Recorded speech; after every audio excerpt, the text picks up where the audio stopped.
Christmas Eve alone.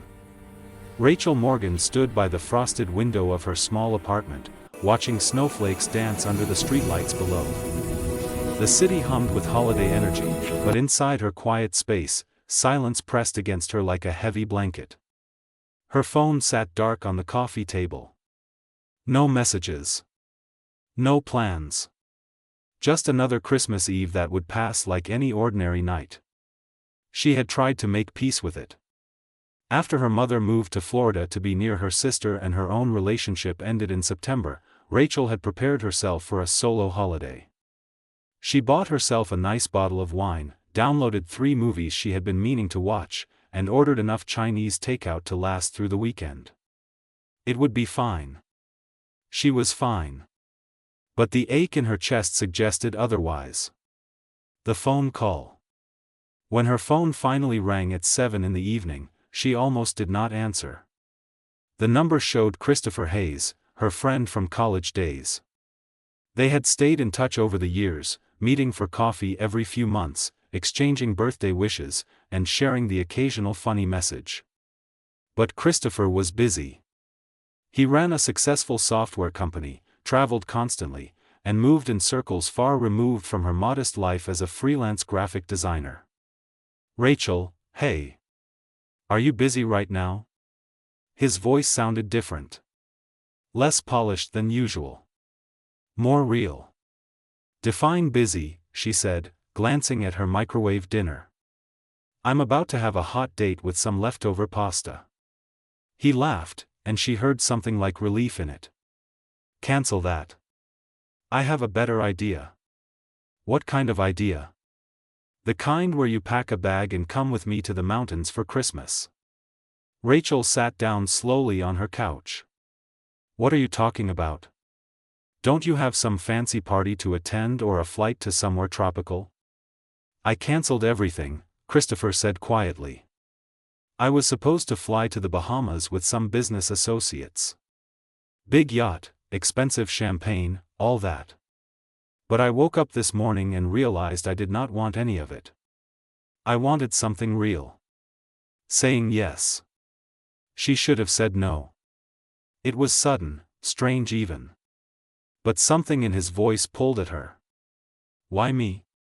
Because you're the only person I know who would not judge me for wanting to escape my own life for a few days. Because I trust you. And because I know you're probably sitting alone right now pretending you're okay with it when you're not. The accuracy of his words made her throat tight. You don't know that. I do know that. I know you, Rachel. So what do you say? Will you spend Christmas with me in a cabin in the middle of nowhere? Her practical side listed all the reasons to decline. They had not seen each other in months. It might be awkward. She barely had time to pack. But her heart, tired of being practical, whispered something different. Okay, she heard herself say. Yes. Really? The joy in his voice surprised her. Really? But I need at least an hour to get ready. Take 2. I'll pick you up at 9. The drive north. Christopher arrived exactly on time, pulling up in a dark blue Range Rover that looked warm and inviting in the cold night. Rachel locked her apartment and climbed in, immediately grateful for the heated seats and soft music playing through the speakers. Thank you for this, Christopher said as they merged onto the highway heading north. I know it's last minute and probably weird. It's definitely weird, Rachel agreed, settling into her seat. But good weird, I think. He smiled, his hands relaxed on the steering wheel. He wore a simple gray sweater and jeans, so different from the suits she usually saw him in at their occasional meetups. His dark hair was slightly messy, and he looked younger somehow. More like the Christopher she remembered from college before success had polished his edges.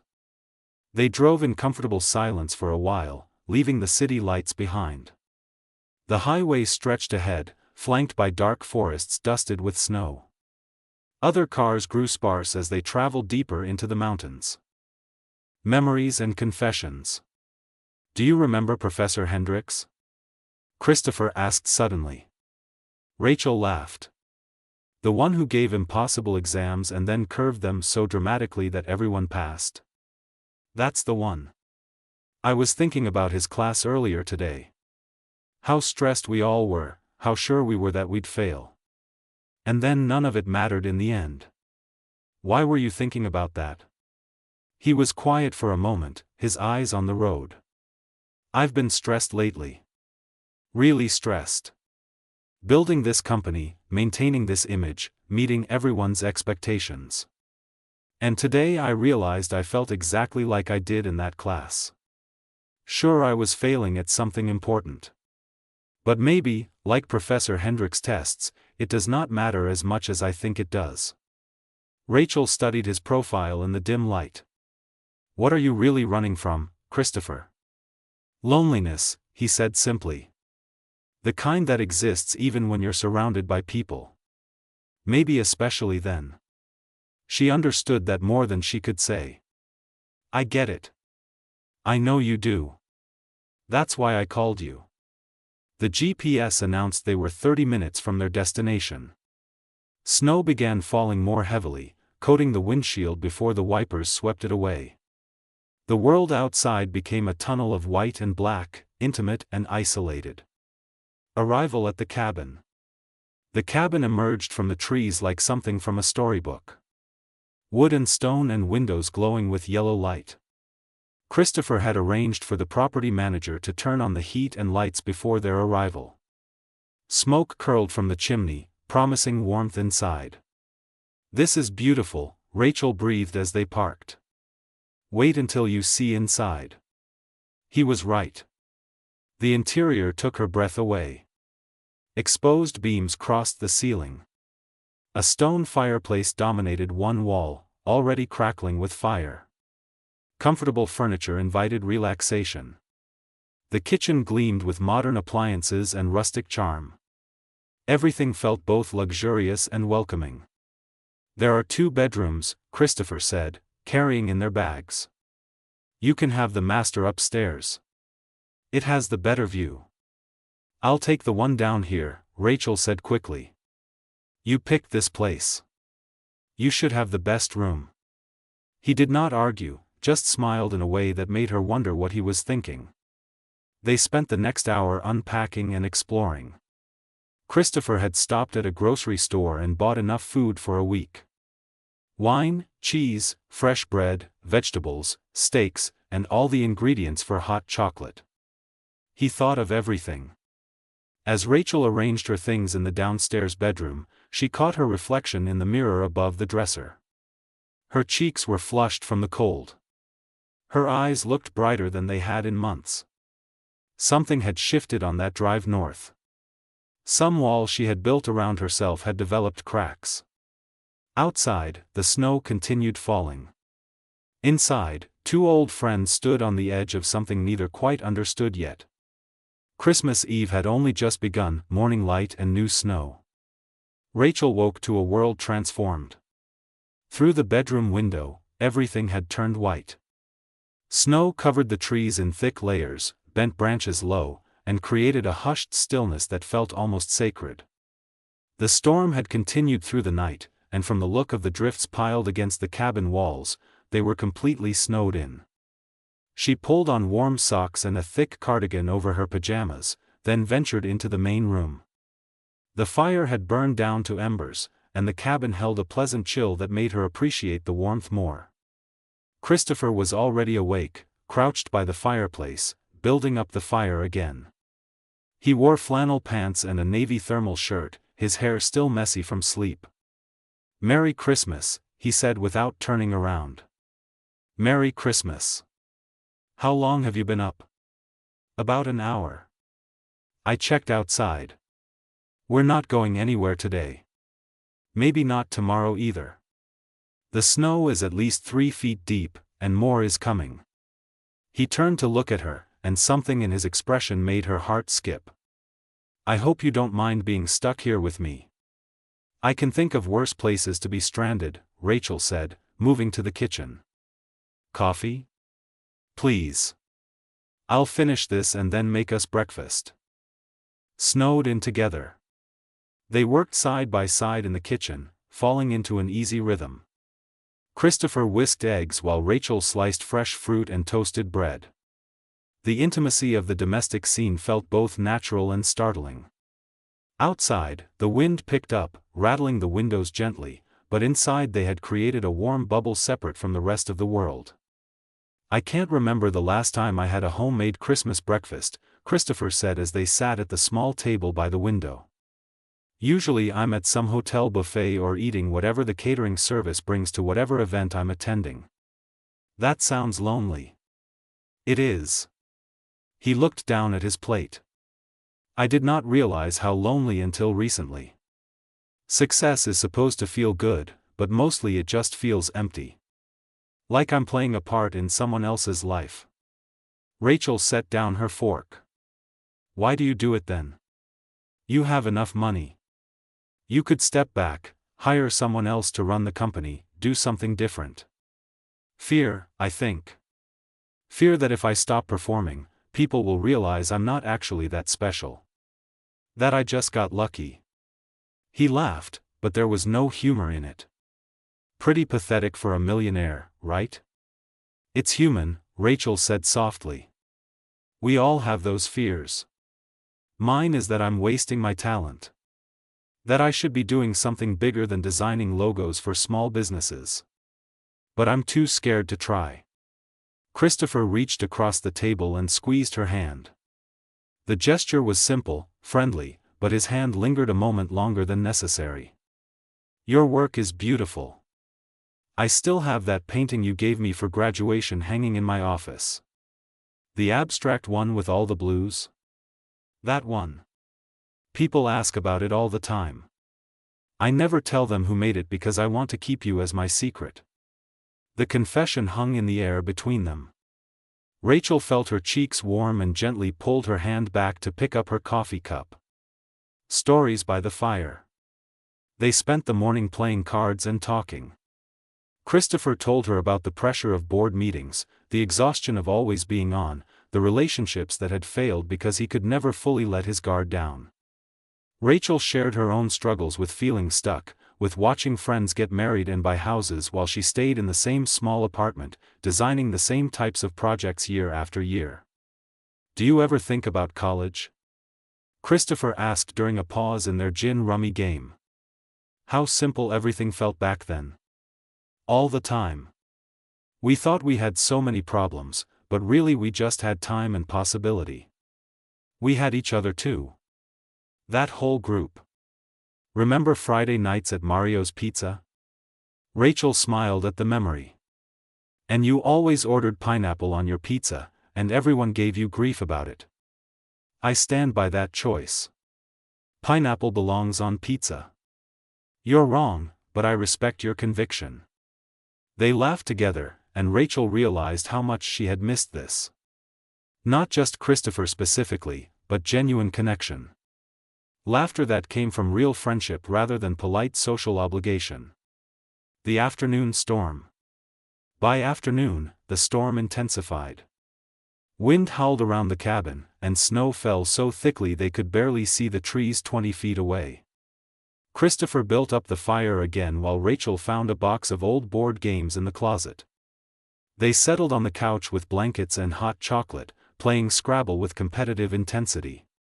That is not a word, Rachel protested when Christopher laid down tiles spelling quixotic.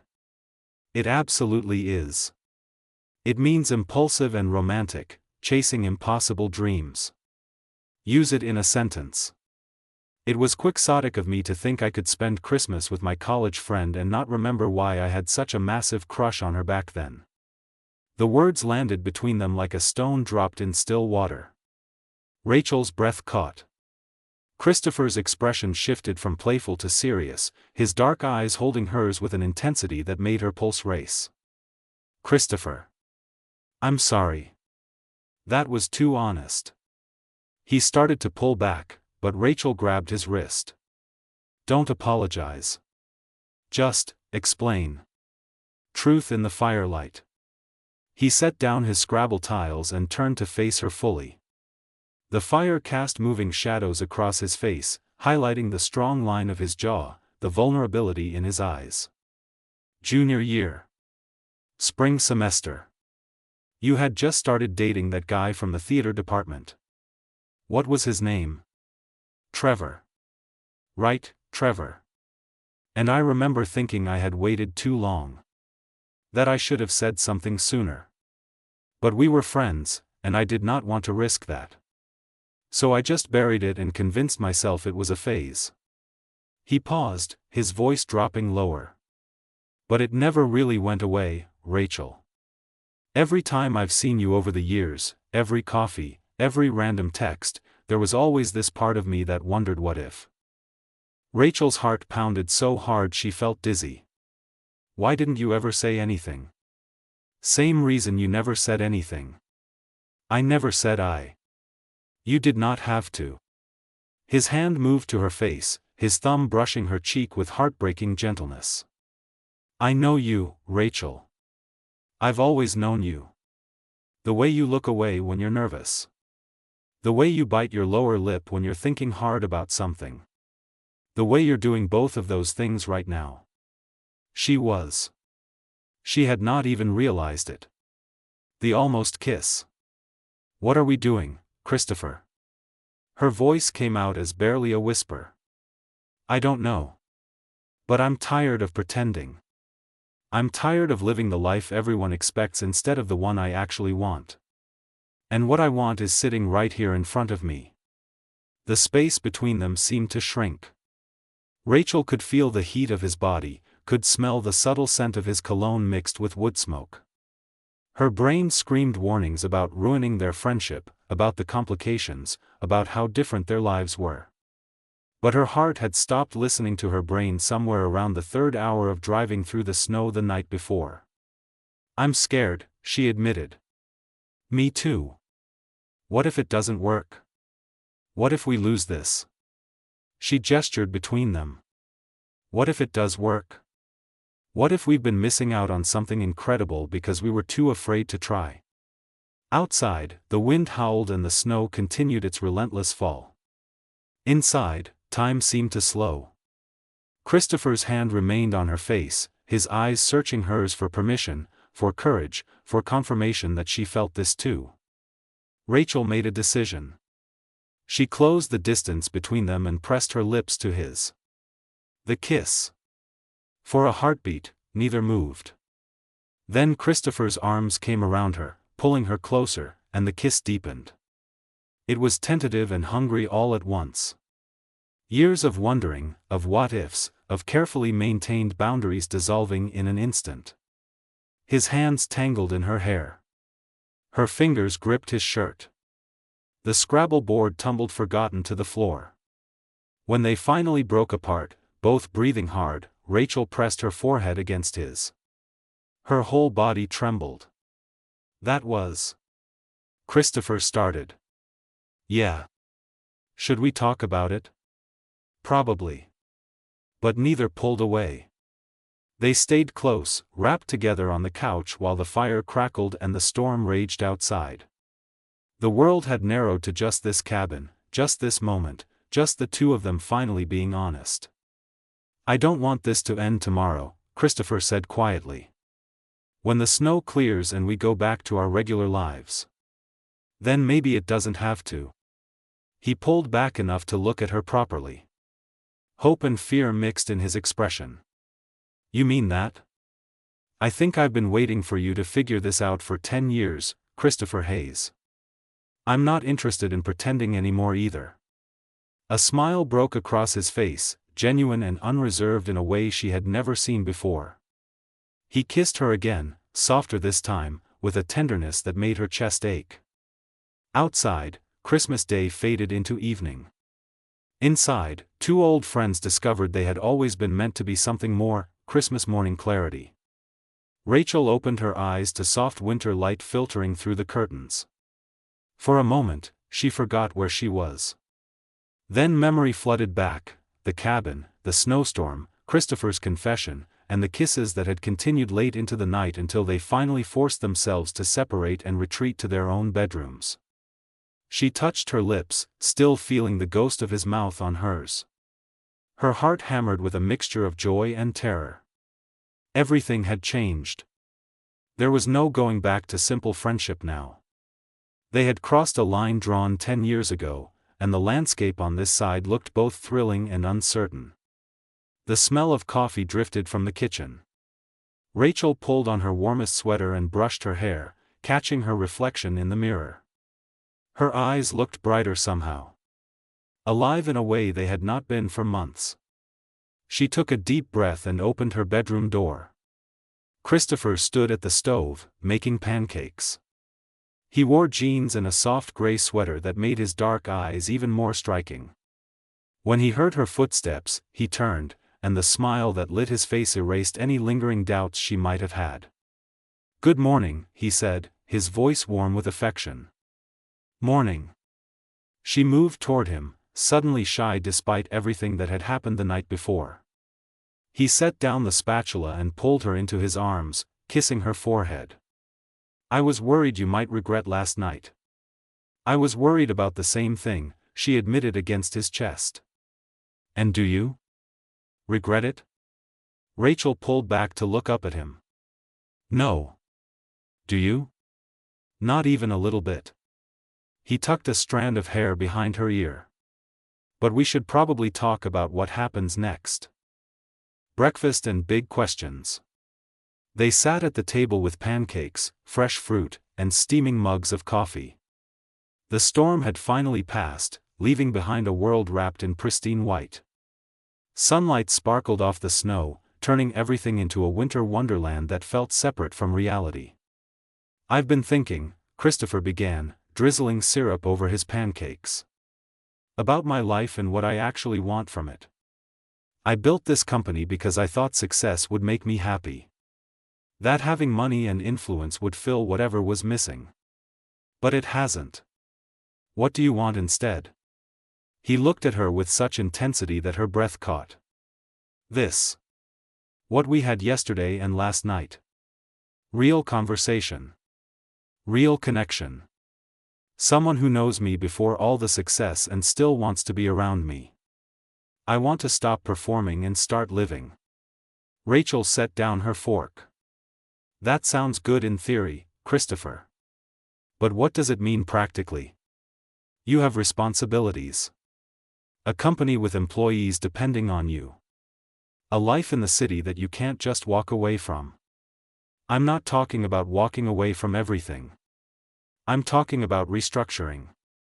I have an excellent management team. They don't need me micromanaging every decision. I could step back, focus on the parts of the work I actually enjoy, and make space for other things. For a real life." "For us," Rachel said quietly. "For us," he confirmed. "If that's what you want." Fears and honesty. Rachel stood and walked to the window, looking out at the endless white. Her mind raced with possibilities and problems. "I want that. I think I've wanted it for longer than I've been willing to admit to myself. But I'm terrified, Christopher. Our lives are so different. You move in a world of business deals and expensive restaurants and international travel. I live in a small apartment and work from my laptop in coffee shops. What happens when the romance of this cabin wears off and we're back in reality?" Christopher came up behind her, wrapping his arms around her waist and resting his chin on her shoulder. "You're right that our circumstances are different. But we're not as different as you think. Money doesn't change who someone is at their core. I'm still the guy who stayed up all night with you studying for finals. Who helped you move 3 times even though you live on the 4th floor of a building with no elevator. Who called you first when my father died because you were the only person I trusted to see me fall apart." She leaned back against him, feeling the solid warmth of his body. "I called you when my mom got sick.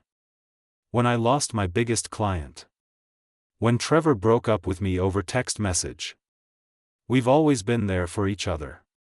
This is just adding another dimension to something that already exists. Something real and tested by time. But what if the romantic part ruins the friendship part? He turned her to face him, his hands on her shoulders. What if it makes it stronger? Rachel, I've had relationships fail before. So have you. But we've never failed each other. Not once in 10 years. That has to mean something. Making plans. They spent the rest of the morning talking through details. Christopher explained how he had already been considering restructuring his role at the company. He had a chief operating officer who was more than capable of handling day-to-day operations. He could shift to a consulting role, work remotely more often, and focus on strategic planning rather than constant presence at the office.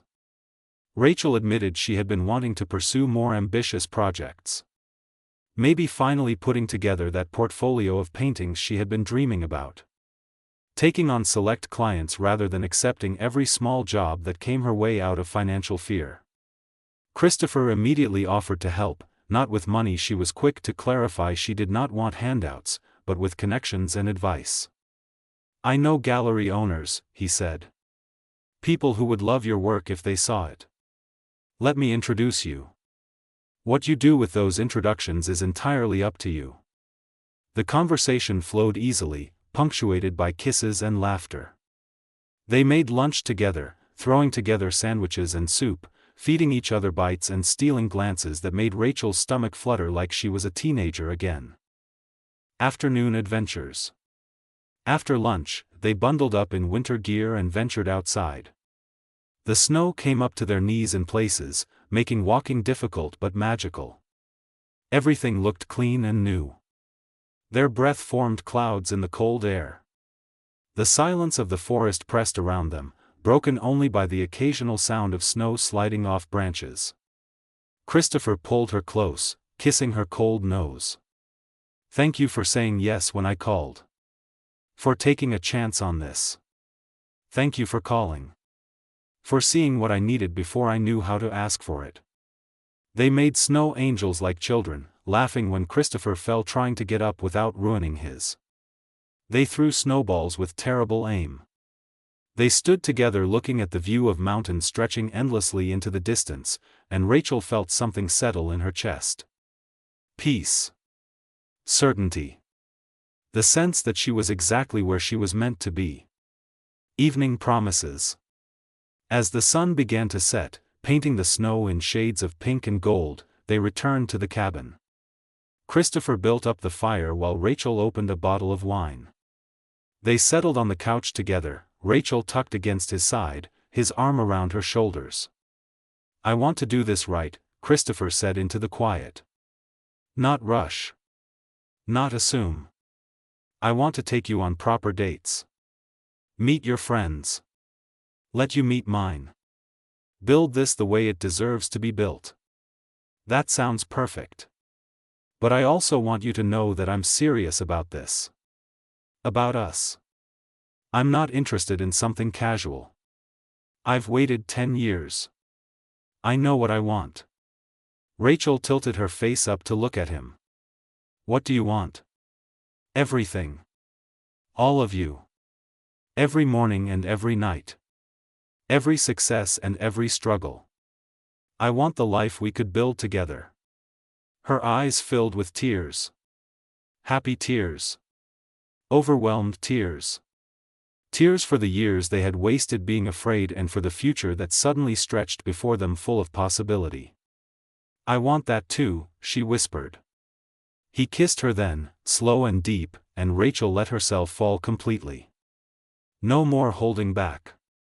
No more protecting herself. Just trust and hope and the kind of love that grows from genuine friendship. New year, new life. They stayed at the cabin for 3 more days, until the roads were finally cleared. Those days blurred into a perfect sequence of cooking together, talking for hours, making plans, and discovering each other in new ways. Every kiss felt like a revelation. Every conversation deepened their connection. When they finally packed up to leave, Rachel felt both sad to go and excited for what came next. This cabin had been a cocoon, a place where transformation happened. But real life waited, and she was ready to face it with Christopher beside her. On the drive back to the city, their hands linked across the center console, Christopher said, "Move in with me." Rachel laughed. "We've been officially together for 4 days. We've been together for 10 years. We just made it official 4 days ago. Move in with me. Not immediately if you're not ready. But soon. Let's stop wasting time." She thought about her small apartment with its familiar corners and limited space. She thought about Christopher's penthouse that she had visited once, with its floor-to-ceiling windows and modern furniture. She thought about building a home together rather than just occupying separate spaces. "Ask me again in 3 months," she said. "If we still feel this way after navigating real life together, ask me again. Deal?" He brought her hand to his lips and kissed her knuckles. "But I already know my answer won't change." Epilogue, 1 year later. Rachel stood in front of her first solo gallery show, watching people admire her paintings. Christopher stood beside her in a suit, his hand resting on the small of her back. He had stepped back from daily operations at his company 6 months ago and looked happier than she had ever seen him. Less stressed. More present. More himself. "I'm proud of you," he murmured in her ear. "I couldn't have done this without you." "Yes, you could have. But I'm glad you didn't have to." They had moved in together 5 months ago, after Rachel finally admitted that she spent more time at his place than her own anyway. They had painted the spare bedroom together to create a studio for her work. They had adopted a rescue dog named Charlie who currently waited at home, probably destroying a throw pillow. Life was not perfect. They still argued sometimes about small things, like who forgot to buy milk or whether they should attend yet another charity gala. But the foundation beneath them remained solid. Built on years of friendship, tested by honesty, and strengthened by choosing each other every single day. "Remember last Christmas?" Rachel asked as they watched a couple examine one of her favorite pieces. "Every day," Christopher said. "Best decision I ever made, canceling those plans. Best yes I ever said." He turned her to face him, right there in the middle of the gallery, and kissed her. Not a quick peck but a real kiss. The kind that said, "This is my person and I'm not afraid to show it." When they broke apart, Rachel was laughing. "People are staring. Let them stare. I spent too many years hiding how I felt. I'm done with that." As the evening continued, Rachel realized that this was what happiness looked like. Not perfect circumstances or freedom from problems, but being with the right person. The one who knew your worst qualities and loved you anyway. The one who pushed you to be braver while offering safety to fall back on. The one who had always been there, waiting for both of you to be ready. Christopher had spent Christmas with his friend by choice, and it had changed everything. Not just that night or that week, but the entire trajectory of both their lives. Sometimes the best love stories were not about strangers meeting by chance. Sometimes they were about friends finally opening their eyes to what had been there all along. Outside the gallery, snow began to fall again. Their second Christmas together approached. And Rachel knew with absolute certainty that this was only the beginning. The end.